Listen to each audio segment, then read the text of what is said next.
அரசியலில் தூய்மை நேர்மையின் சிகரம் என்று வாழ்ந்த மூத்த அரசியல்வாதி தோழர் நல்லக்கண்ணு அவர்கள் தனது 101வது வயதில் உடல் நலக்குறைவு காரணமாக காலமானார்.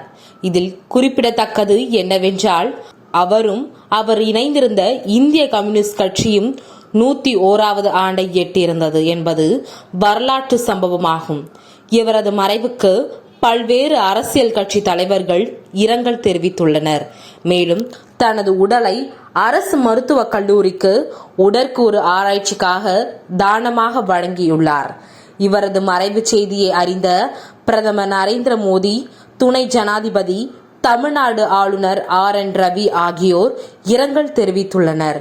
மேலும் தமிழக முதலமைச்சர் MK ஸ்டாலின், துணை முதலமைச்சர் உதயநிதி ஸ்டாலின் நேரில் சென்று மலர் வளையம் வைத்து அஞ்சலி செலுத்தினர்.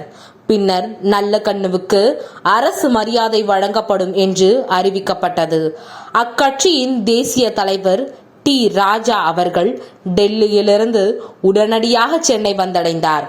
தமிழ்நாடு காங்கிரஸ் கட்சியின் மாநில தலைவர் K. செல்வப்பெருந்தகை, மத்திய அமைச்சர் L. முருகன், நயினார் நாகேந்திரன், சீமான், TVK தலைவர் விஜய் ஆகியோர் அவரது உடலுக்கு மலர் வளையம் வைத்து அஞ்சலி செலுத்தினர்.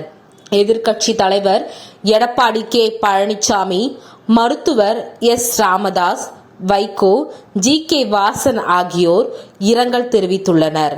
நடிகர்கள் கமலஹாசன், ரஜினிகாந்த் உள்ளிட்ட பலரும் இரங்கல் தெரிவித்துள்ளனர்.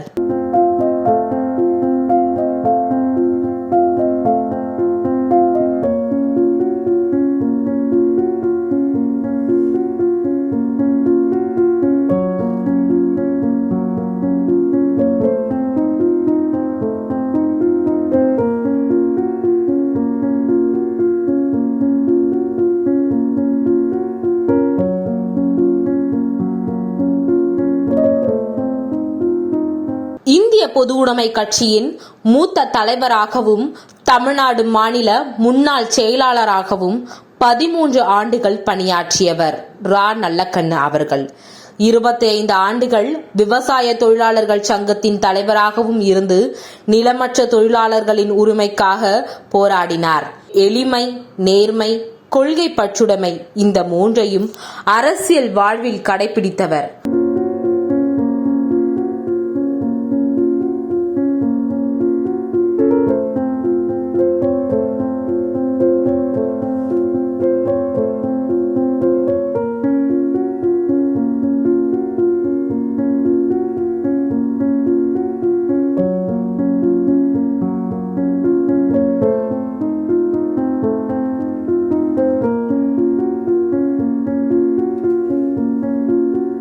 ஆயிரத்தி 1925 ஆண்டு டிசம்பர் 26 அன்று தூத்துக்குடி மாவட்டம் ஸ்ரீவைகுண்டத்தில் பிறந்தார். 18 வயதிலேயே இந்திய கம்யூனிஸ்ட் கட்சியில் இணைந்து சமூக நீதிக்கான போராட்டத்தில் களமிறங்கினார்.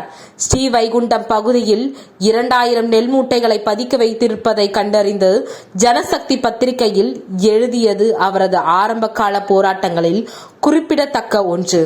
அந்த செய்தியை தொடர்ந்து அதிகாரிகள் நடவடிக்கை எடுத்து நெல் மூட்டைகளை பறிமுதல் செய்தனர். மக்களுக்காக முழுநேர அரசியல் வாழ்க்கையை அன்றே தேர்ந்தெடுத்தார். கம்யூனிஸ்ட் கட்சிக்கு தடை விதிக்கப்பட்ட காலத்தில் நெல்லை சதி வழக்கில் கைது செய்யப்பட்டு 7 ஆண்டுகள் சிறைவாசம் அனுபவித்தார். இருட்டு அறை வாழ்க்கையை சந்தித்தவர். சிறையில் இருந்து வெளியே வரும்போது நாடு சுதந்திரம் அடைந்திருந்தது. அன்றிலிருந்து தொடங்கியது அவரது அரசியல் வாழ்க்கை பயணம். இறுதி மூச்சு வரை தொடர்ந்தது. அவரது 80வது பிறந்த நாளை முன்னிட்டு கட்சியினர் 1 கோடி ரூபாய் வழங்கினர். ஆனால் அதை மேடையிலேயே கட்சிக்கே திருப்பி அளித்தார். தமிழக அரசு வழங்கிய அம்பேத்கர் விருதுடன் கிடைத்த ரூபாய் 1 லட்சத்தை பாதியை கட்சிக்கும் மீதியை விவசாய தொழிலாளர்கள் சங்கத்திற்கும் வழங்கினார்.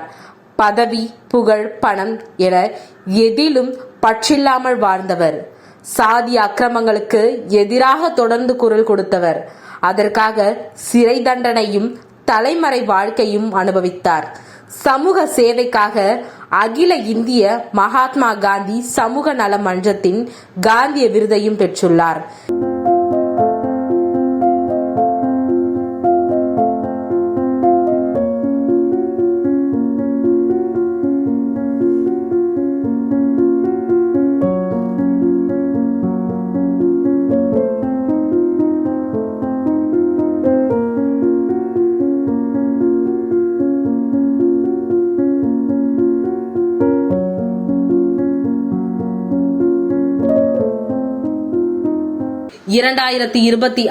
பிப்ரவரி 1 உடல் நல குறைவு காரணமாக சென்னை அரசு ராஜீவ்காந்தி பொது மருத்துவமனையில் அனுமதிக்கப்பட்டார்.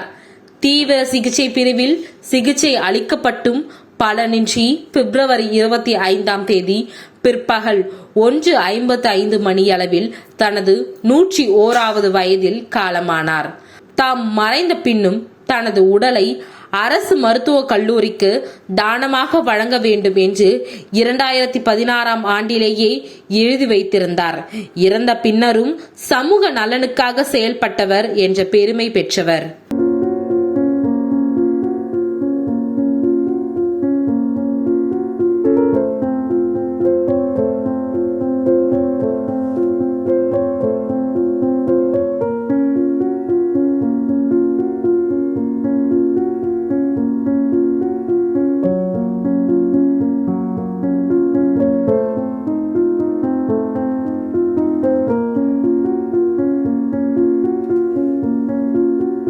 மக்கள் மற்றும் தோழர்களின் கருத்துப்படி இந்திய கம்யூனிஸ்ட் கட்சியின் மூத்த தலைவர் ஆர். நல்லக்கண்ணு அவர்கள் ஓடி ஓடி உழைத்த கால்கள் ஓய்வெடுத்துக் கொண்டிருக்கிறது. தோழர் நல்லக்கண்ணு அவர்கள் இறக்கப்படவில்லை, விதைக்கப்பட்டிருக்கிறார் ஒவ்வொரு கம்யூனிஸ்டுகளின் மனதிலும். சேனல் 5 தமிழ் சேனல் சார்பாக தோழர் நல்லக்கண்ணு அவர்களுக்கு செவ்வணக்கத்தை தெரிவித்துக் கொள்கிறோம்.